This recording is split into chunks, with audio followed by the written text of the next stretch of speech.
But as the death toll rises in Gaza, so too do calls for a ceasefire. Israel is rejecting those calls, saying there won't be a ceasefire or a pause in hostilities without the return of the hostages held by Hamas. And last night, Israel's Prime Minister Benjamin Netanyahu was asked who should govern in Gaza after the war. I think Israel will, for an indefinite period, will have the overall security responsibility, because we've seen what happens when we don't have it. Iddo Moed is Israel's ambassador to Canada. Ambassador, welcome back to the show. Thank you for having me. It's a grim anniversary. We're 1 month into this conflict, this war. How close do you think we might be to the end? We are far from the end that we want to achieve. Israel is out to destroy Hamas infrastructure, Hamas leadership of the Gaza Strip, actually liberate Gaza Strip from Hamas reign and regime. We have advanced militarily quite significantly. I think we've been able to take out many of the leaders, but we know that Hamas leadership is still out there. Actually, many of them are fled the Gaza Strip. They are all over the world. They are spread. They are enjoying their wealth and controlling whatever is happening in the Gaza Strip from the outside. We will not stop until this infrastructure, this war machine of the Hamas, will be completely terminated. So we are in the midst of it. We hope to be able to finish this soon, but it's going to take a while. I wanted to ask you about something Prime Minister Netanyahu said yesterday, that once this war is over, Israel will be responsible for the overall security situation in Gaza for an indefinite period, in his words. Does that mean Israel is intending to occupy Gaza when this is over? Israel intends to bring these people back home. These children, these 240 people who have been killed, who've been taken hostage in the Gaza Strip, this is what the Israeli government is responsible for, to bring them back home. This is what we are talking about when we want to finish this operation. Prime Minister Netanyahu said very clearly that what our goals are. We do not intend to occupy, we don't intend to take land. We want to make sure that Israel is safe again, that Israeli citizens are safe again, that they can live in their homes safely.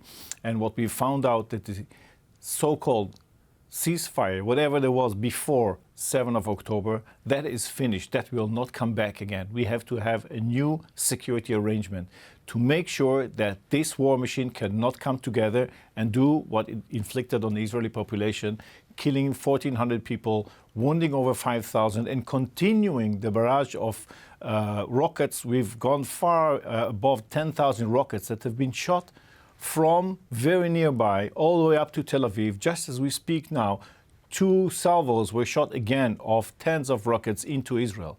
This cannot continue, so we have to terminate that. So what exactly does the Prime Minister mean then? I'm trying to understand it, because it sounded like, and when he says we'll take responsibility for the security situation, you would need to physically be there to ensure that and have, the IDF, he referenced specifically, being responsible for it.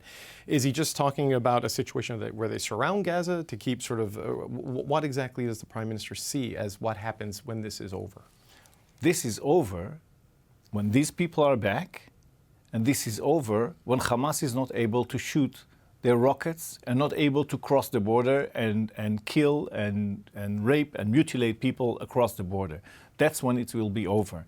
What will be the exact security arrangement we'll have to determine when the time comes. Right now, our necessity is to make sure that the IDF takes out this infrastructure. That's what they are doing. Right. So, but just on that point, I mean, I guess there has to be planning in 2 tracks, right? To accomplish what you want to do in terms of neutralizing and eliminating Hamas, but then preparing for the day after that. This is something that's been part of the conversation here. Do you have a sense of what happens once you achieve, if you achieve your military objectives, what happens the next day in terms of taking control of Gaza? There's no doubt that we will achieve our goals. There's no doubt about that. Mm-hmm. What happens before we continue to discuss what is the next step and how the future of the Middle East will be, there is a lot that needs to be done before that. So I think trying to project an image as if that's where we're going to right now is a wrong image. The Middle East, Israel, but also a broader community faces a new era. We are in a new era where terrorism and atrocities are becoming a part of politics in a way that is totally unacceptable. And the world has to act against that. It's not just an Israeli problem. It's not as if whatever happens in Gaza, if there is some kind of a solution that will solve the problem. The problem is much deeper. We're dealing with a state like Iran that is behind all this. We are dealing with organizations and terrorists worldwide who are ready, as we speak, to attack Israeli and Jewish targets. We are speaking about the rise of anti-Semitism to a level that is not known before, I think, from the Second World War. And this is actually a fight about the values of the Judeo-Christian way of government, the freedom, the tolerance, the acceptance of each other, of any religion, every stream, as long as it's done peacefully and within the context of a free society. And this is actually what we are talking about when we're talking about the day after. So it's a much broader issue than just solving specifically the issue of Hamas. You've brought the pictures there of the people who were kidnapped on October 7th and are currently being held hostage, and we don't have any real clarity on their condition, on their safety, on their health, their well-being. There have been a very small number released through negotiations brokered by Qatar, the Red Cross, and other organizations. We've seen reports of maybe optimistic reports that there might be a mass release of 40 or 50 people, and it never came to fruition. What can you tell us about what you know about the conditions of the people whose pictures you brought and the prospects of them being released through negotiation? Because the longer it goes on, the worse it seems. Look at this picture. You can't identify anybody here because it's so small, because there are so many people on it. Nobody knows what is their fate. Nobody knows if they're alive. We know that some of them were taken wounded. We know that some of them were pregnant. We know that some are elderly, need their medication. We know that people are traumatized. We're talking about babies. A 9-month-old baby is now 10-month-old. 10% of his life is spent in captivity in a tunnel somewhere. We have no idea. The Red Cross has no access. International organizations have no access. And this humanitarian catastrophe is part of what Israel is undergoing, the change that we are undergoing right now in trying to understand how we move forward from our security point of view. We look at this image. It's a pain that is not going away on a daily basis. It's a war crime that humanity has to act in consortium against that. The international community should come together as a coalition to do whatever it takes to liberate those people, because them being held hostage by the beasts of Hamas, by the monsters of Hamas, is something that we cannot accept. And this is really what we should be worried about. How do we bring these people back home? After 30 days, or 32 days actually, of being held captive by those who killed their parents in front of their eyes, those who raped, those who mutilated their friends, we have to liberate them. We have to bring them back home. Clearly, the kidnapping of civilians, the murdering of innocents is a crime, is a war crime. But Ambassador, I've had people, Palestinian Canadians with family in Gaza, sitting in the same chair, holding up pictures of their family members who have been killed by the bombardments. Young kids, old women, old men. And the United Nations Human Rights Office is saying some of the strikes that your military has committed in there, they think may constitute a war crime. The casualties are in the thousands. What do you say to people who hold up pictures and use the same language you've just used, but pointing it the other way and are calling for a ceasefire so that civilians can be saved? First, let's speak about the people. I feel for all those who are being killed by this war. But if we're talking about international law, and if we're talking about how this has happened, we should think about Hamas. Hamas commits a double war crime. It is shooting from within densely populated areas into densely populated areas on the other side. They are deliberately hiding behind the population, because they know that if Israel shoots back, there is a risk, there is a chance that those who are not involved will also get hurt. Sure. We are trying to do whatever we can to get people out of harm's way. We inform them, we drop leaflets. They know better than we do where is Hamas located, but Hamas forces them to stay. So if people keep being killed, we have to understand that we have to look at Hamas. Hamas perpetuates this war crime, this crime against humanity, by deliberately forcing the people to stay there.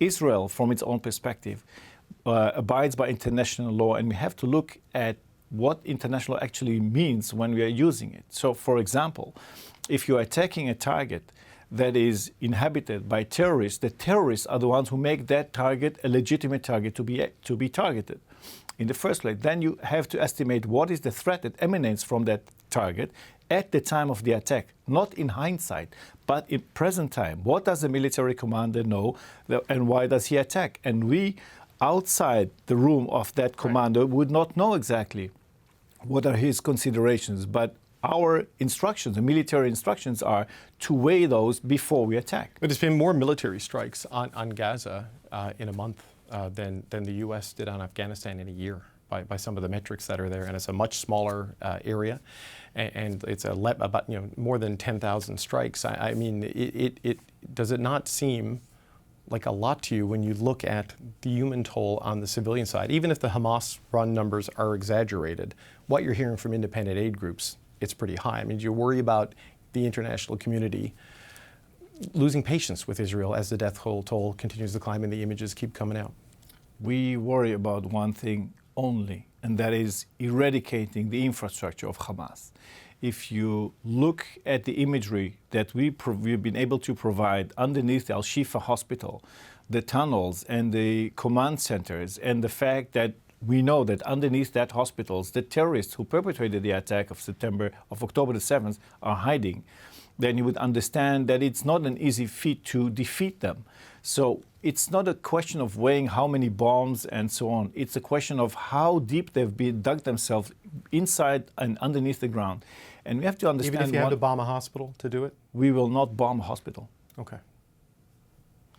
But we'll do whatever it takes to take out those terrorists. So when they're hiding behind the population, we do everything we can to make those civilians and not involved civilians get away from out of harm's way. Right. If that would mean to evacuate a hospital, maybe that's the way to do it. But we will not hit a hospital. And so in the case of Hamas, when they spent the billions of dollars in building their tunnels, never spending a dollar in creating shelters for their own population, we have to understand that they are committing not just a war crime, but perhaps a genocide. Iddo Moed, Israel's ambassador to Canada, thanks for coming in again. Thank you for having me. The Israeli army is now battling Hamas fighters inside Gaza City, indicating the start of a new stage of the war now 1 month in. So far, the conflict has claimed thousands of lives and leveled much of the Palestinian territory. Just yesterday, the main representative for the Palestinian delegation here in Canada got news that 5 of her family members are among those killed. Mona Abuamara is the chief representative of the Palestinian General Delegation to Canada, and she joins me now. Ms. Abuamara, nice to see you again. Nice to see you, David. We've talked to a lot of people on the show about deep and personal losses they've suffered, and I understand you've recently lost 5 members of your family. I wanted to offer my condolences and ask you what you can tell us about them and what happened.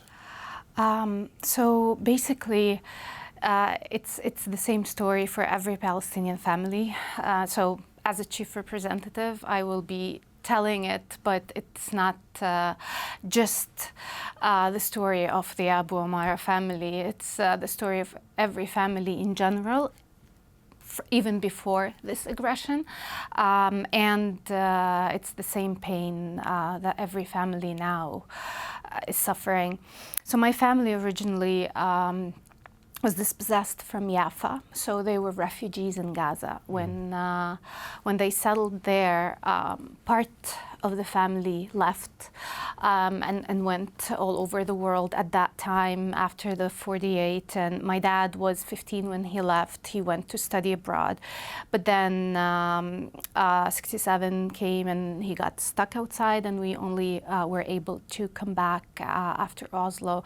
So we have family in different places. So right. The family that stayed in Gaza was also far from us because of the blockade that was was set on it, so you know of your family that's so close yet so far. Right. You hear of them and you speak to them when it's Eid, when it's someone's loss or something like this. But this incident brings so many people together, and I just got a chance to speak to the daughter of the person he was a Chief Justice, and he was a professor and Dean of Law in Al-Azhar University. Her dad, mom, and 3 brothers were hiding in the brothers' restaurant in a basement because they convinced their dad to come and mom from their home, which is close to Al-Shifa Hospital. Right. But this house is about 700 meters away from their house as well. The restaurant has not been working since the beginning of the aggression, and they were hiding in the basement. And up on those, like this building is for them. So it's an Abuamara building where they built their homes upstairs and then their restaurant in the ground. The house was bombed once a few days before because Israel targets the solar panels on homes and hospitals and all of those things, just like it's targeting the water tanks and the bakeries. So it was bombed, but it didn't get to most of the panels at that time. So they went inside the home. When it came to the time for bedtime, the wives of those 3 kids went upstairs to get the kids to sleep. There were 9 children in the house. And then they heard the bomb, the bang. The 4-story building fell to the ground. They managed to pull out the wives and the children, thank God. One of their wives was 9 months pregnant, and she broke her foot and went to surgery. And some of the kids were injured, but thank God they survived. They weren't able to pull them out, so I found out, I thought they were bombed yesterday, but because of the telecommunication and everything, right, they weren't pulled out, they weren't able to pull them out. So the 5 stayed overnight because it was late when the bombing happened. And today they managed to pull 2 out. There are 3 still under the rubble because they can't use heavy machinery, and there's no fuel, there's no electricity, and nobody can pull them out yet. We're a month into this particular episode, this war, this conflict, whatever word you want to use for it. How close do you think we are to the end of this? Do you see an end, at least in the hostilities and the fighting? No, because this is not just it's Israel's revenge. It's a revenge on all people. Israel wants to see blood, but just like with the occupation, we don't see an end to that, and we will not see an end to that until the free world, countries like the US, Canada, and Europe intervene and demand that international law is applied and the universal values are applied equally to everyone. I asked his daughter before I came in what she would like me to deliver as a message to everyone, and she said, what do I do? Tell them that they were all hard workers. They studied so much. They tried so much. They didn't find work in Gaza because of the blockade, so they ended up as engineers, had to work in a restaurant, right, but they kept moving and going. So this did not start a month ago, did not start 2 months ago. It started 75 years ago, and only justice for the people under occupation can. How does that happen? Like, let's say the fighting does stop. Okay, let's as a thought exercise, because I have no idea when this is going to end any more than you do. Israel has stated it needs to eliminate Hamas to feel safe, and Hamas has been discredited as a voice for the Palestinian people in the Western world that you talked about, who need to insist that Israel abides by international law. Who governs Gaza going forward? How does it function once this military operation ends? What do you see as a path forward there? That's the thing, David, this supremacist colonial outlook on things, that Israel needs to put people in prison to govern them basically from the outside, and then now it claims it needs to eliminate certain people and then gives the governing to someone, which is a conversation they have with the Americans, and they go all over the world. And it doesn't work that way. They've tried it for decades now. And the only way is for the oppressor to know that they cannot oppress anymore. For them, this is not happening just in Gaza. This is happening in the West Bank. And those pictures and videos that come out from there, from what settlers are doing to the people that they are stealing land from.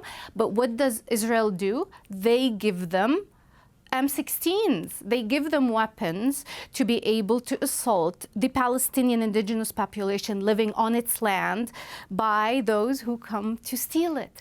This is the injustice I'm talking about, and it has no beginning last month, and it will not have an end with someone deciding who's going to govern. Let them open Gaza and have people come and see what's happening. Why is Israel and Canada so afraid of international law, of international organs? Why is Canada blocking us in the ICC? Would it block the Israeli families that went to the ICC and asked them for an investigation? Why do they get to go and us? We can't go and bring our case to the ICC. Well, the UN Human Rights Agency has said it believes, for example, the attack on the Jabalia refugee camp by Israel may constitute a war crime, and it wants to do an investigation there. And there has been increased criticism, I would say, of Israel's conduct of the war. Even you see the White House spokespeople expressing a dissatisfaction, perhaps, with the efforts made to protect civilians. Yeah. I know you're going to interpret that quite differently, and I understand that. But if Israel right now has the dominance in the territory, if it is not Hamas, is it the Palestinian Authority, who can speak? Because they're unpopular in Gaza, there's protests in the West Bank. I mean, who can be the voice for Palestinians in a conversation going forward? Well, help me understand it. That's not the problem. Palestinians can figure that out for themselves. Right. Who runs them, who governs them, that's their problem. The problem is that we are being butchered, massacred in the worst way. But you, the free world, insist on talking about the symptoms, not the root causes. When you come and look at the devastation, at all the war crimes, at the inhumane things that are happening to children, to nobody have faced in the last month anything that is comparable to the people of Gaza. So where do they stand on that? And we go back again. We are prevented from resisting an occupation. We are prevented from yelling our rights within. We are prevented from yelling our rights to the international organs. We are not allowed to talk about our occupier. So what does the world want from the Palestinian people? We are not going to appease an occupation and apartheid, and we are not going to be the perfect victims for the world. We will always be calling for our rights. And we have a right for these organs to take its responsibility and implement international law that has been created. Because if you are looking at pictures, if they're in Ukraine or they're in Gaza, and then deciding who gets to fight and be called a hero, who gets to yell and cry, hurt, and who doesn't, then this is not international law and universal values. It's just self-interest. And I'm sorry, we have been dehumanized enough, and the Palestinians are looking at the Western world, waiting for that day where you would realize that this dehumanization is an atrocious thing to do. I just have one last question for you. I wonder if you can respond to what Prime Minister Netanyahu said yesterday about the IDF having security responsibility for Gaza when the conflict ends.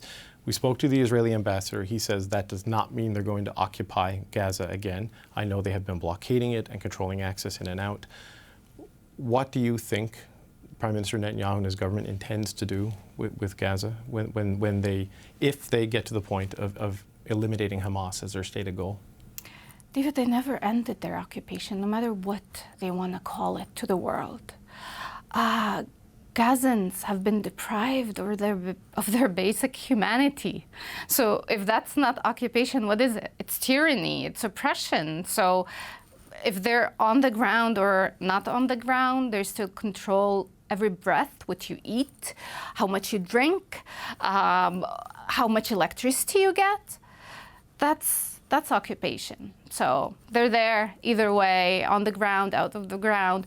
The world needs to accept and start with accepting that this is an Israeli occupation and it's the root cause and it needs to end. Mona Abuamara, Chief Representative of the Palestinian General Delegation to Canada. Thank you for your time today. Thank you.